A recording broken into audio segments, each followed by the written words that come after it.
Hello everyone, welcome to Hema's Home Garden in USA. We are almost in the end of 2020, so let me wish all my lovely viewers a very happy new year. You guys know I love gardening, and that includes vegetable garden and flower gardens. So whenever I go to seed shopping, I get tempted by the display of huge varieties of flower seeds there. So I get a bunch of seeds for myself. So what you see here is my front yard garden. The place where I live do not allow vegetable gardens in the front yard, but we can do all our flower gardening in the front yard. So this is the amount of space I have for my flower gardening.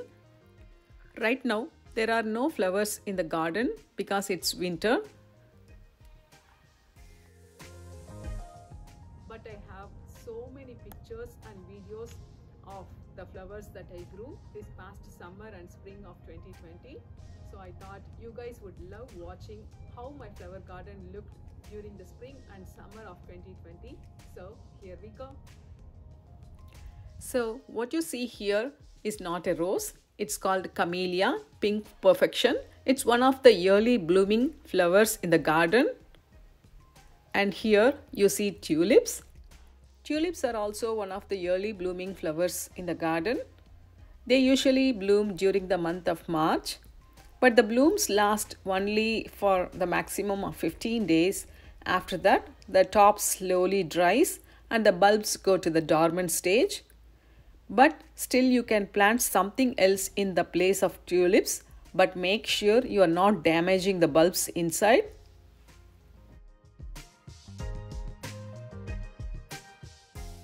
What you see here are the Ranunculus flowers. These also comes from the tubers inside the ground. The tubers are usually called as corms. It looks just like a small root. These Ranunculus usually bloom during the month of April, and these are petunias. People are going crazy about petunias these days. You can see I planted the petunias in the place where there were tulips earlier. These petunias are some of the prolific blooming plants, and here you see my rose plants. These are the knockout roses. They are actually double knockout roses. You know, you might have seen everywhere these knockout roses blooms like crazy.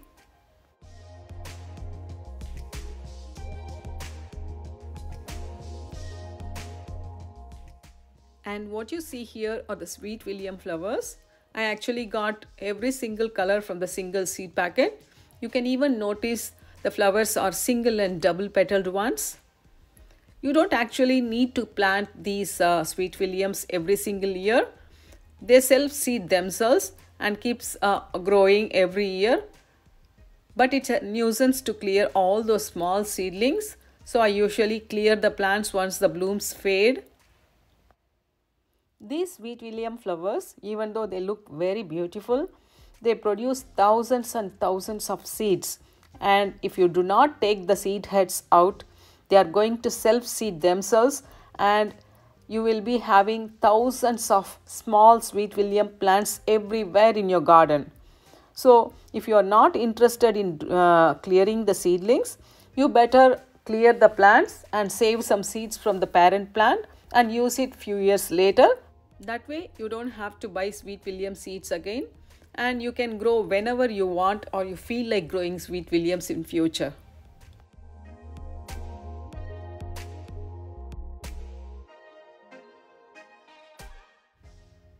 So these are the hybrid tea roses.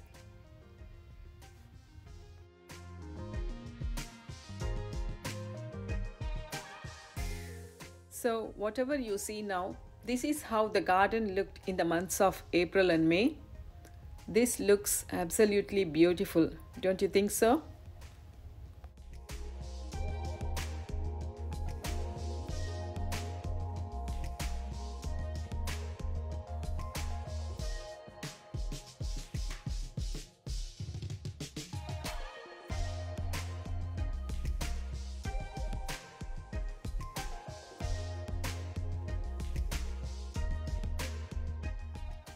The plant you see here is called Clematis.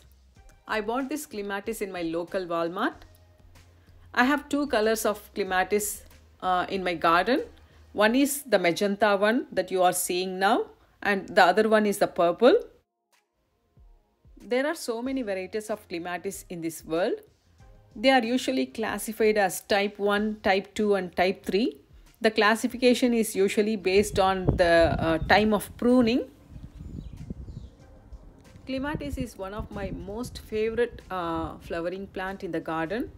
I absolutely love Clematis. I wish I had space for growing all the types of Clematis that are in the world. But unfortunately, I do not have that much of the space.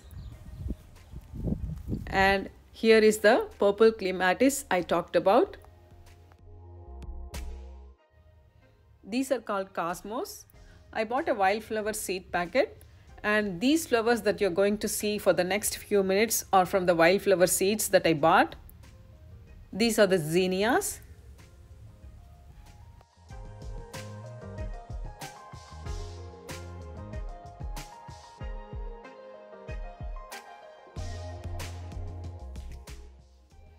I forgot the name of this flower.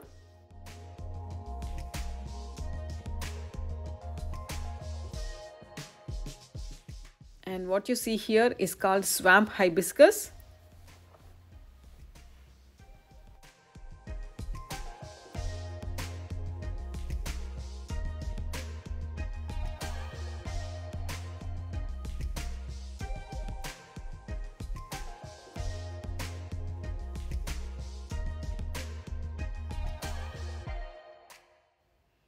The blue flowers that you see here are called bachelor's button, and these are called Larkspur.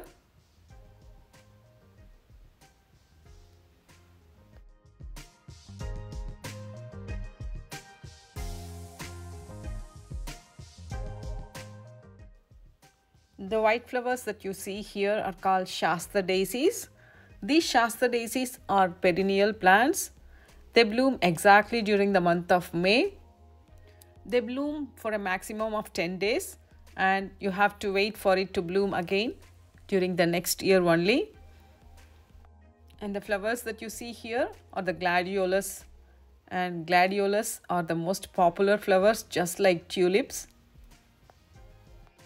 These gladiolus flowers blooms for about 10 days, just like the tulips, and after that the bulbs go to dormant stage and the top dries. I usually dig these bulbs out and store it in my garage. That way I do not damage the bulbs when I dig to plant some other plants in the garden. The one you see here is called Rose of Sharon. This is a perennial plant, and what you see here are the China asters. China asters usually take a long time to bloom. Even when you sow the seeds in the month of April, it takes almost 5 months to start budding and blooming, and it starts blooming only by the end of August. Until then, you have no other choice but wait patiently. Once it starts blooming, the blooms are so prolific and so beautiful that you want to keep staring at it all the time. These asters are not perennial. There are some perennial asters that are native to the United States, but these asters needs to be sowed every year. Since the asters take a long time to bloom, by the time it blooms, it's already September, and you have Krishna Jayanti at the time. I usually decorate Lord Krishna with the asters. What you see here are the straw flowers. These straw flowers, when you touch them, you don't feel like you are touching a real flower. You feel as if you are touching a plastic flower or a paper flower. Probably that's the reason they call it straw flower. And one more interesting fact is, these straw flowers, when you cut it and bring it inside, the flowers never fade, never dry. It just stays like that forever. And what you see here are the butterfly pea flowers. They are called Aparajita. And here you are seeing the California poppies. These poppies, I did not plant them actually. They just popped in my vegetable garden bed.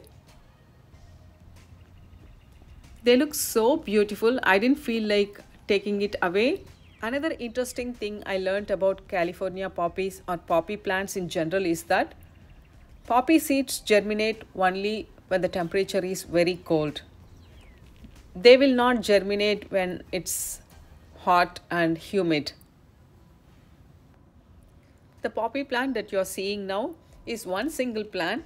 It started producing so many flowers every single day, and it bloomed non-stop for almost 1.5 months. The video you see is not doing any kind of justice to the actual beauty of the flowers. They were actually very gorgeous to see in real. And finally, when the season is almost over, you get chrysanthemum flowers. These chrysanthemum flowers are hardy for my zone, so you don't have to plant it every single year.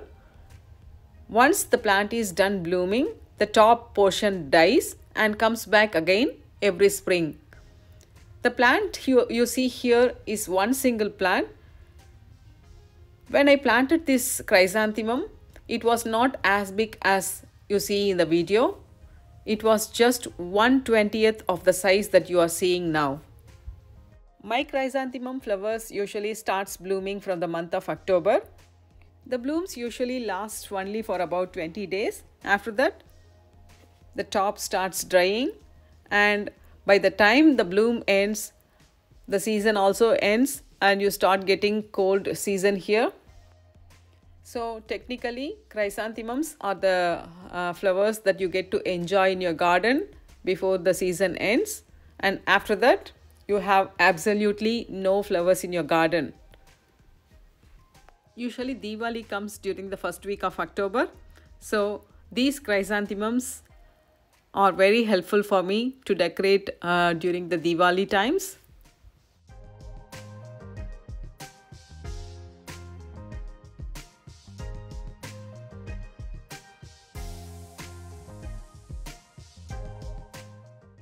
And finally, our Indian flowers. These are called Crossandra or firecrackers, and I also have 3 varieties of jasmine. The jasmine plants are inside my house because it's winter. I'll show all those varieties of jasmine once April comes.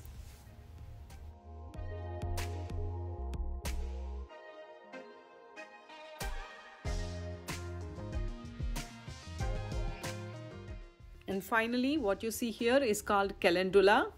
The Calendula flowers are very high in medicinal properties. You can dry these Calendula flowers in shade and soak it in almond oil or coconut oil or any other oil of your choice. And you can use this oil for any kind of insect bites. You can even make some kind of hand cream out of this. And what you see here is the hand cream that I made out of my garden grown Calendula flowers. I hope you guys enjoyed this video. Please like, share and subscribe to my YouTube channel. Thank you for watching.